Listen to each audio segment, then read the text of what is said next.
May mga araw, taon na nagpapaalam tayo dahil isa sa mga pinapakain ko ay namaalam na. Napapansin nyo guys na isa sa aso dito o na pinapakain ko ay namamaalam na guys. Napapansin nyo yung nakaturo ng araw, siya yan guys.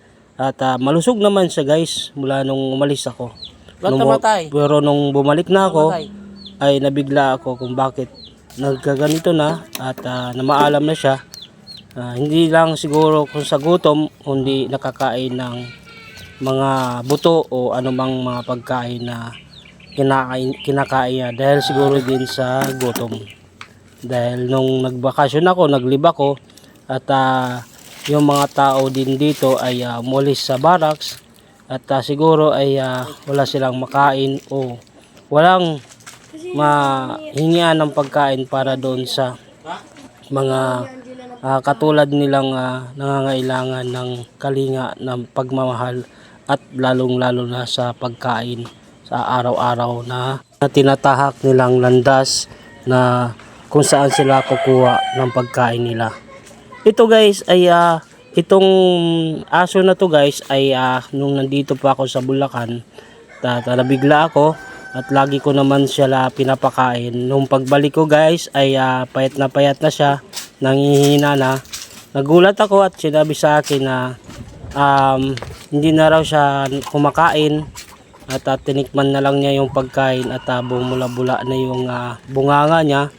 So pinuntahan ko siya at tiningnan ko talagang kahit anong gagawin ko wala na talaga siya. Binawian agad siya ng buhay nung pagbalik ko dito sa Bulacan.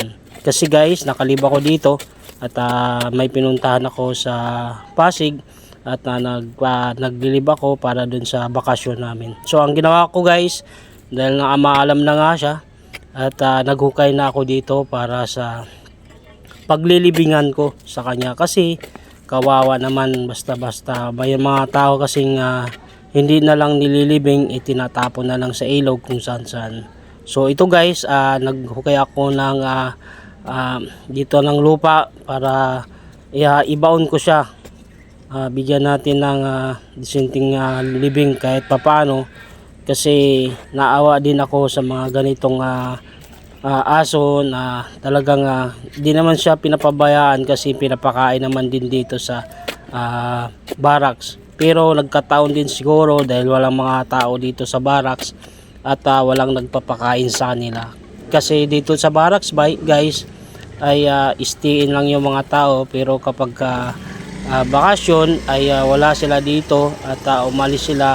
So ang naiiwan na lang yung mga aso dito nakabantay sa loob ng barracks. So ang ginawa ko dito guys ay nilibing ko na siya kasi kawawa naman dahil isa rin tayo sa pakinabang sa kanila kasi isa rin sila sa nagbabantay ng barracks at bukod pa doon ay napakabait nitong aso na to. Kung napapansin nyo guys ay kapag nandito ka sa loob ng stock room at nandun lang din siya nakabantay. So ang ginawa ko dito guys ay tinakpan ko na siya para kahit papaano ay may disente siyang paglilibingan, hindi yung na mabaho na lang at iniwan na lang. So ang ginawa ko guys, tinakpan ko na lang siya dito para at least kahit papaano may libing siya ng disente. Maraming salamat guys.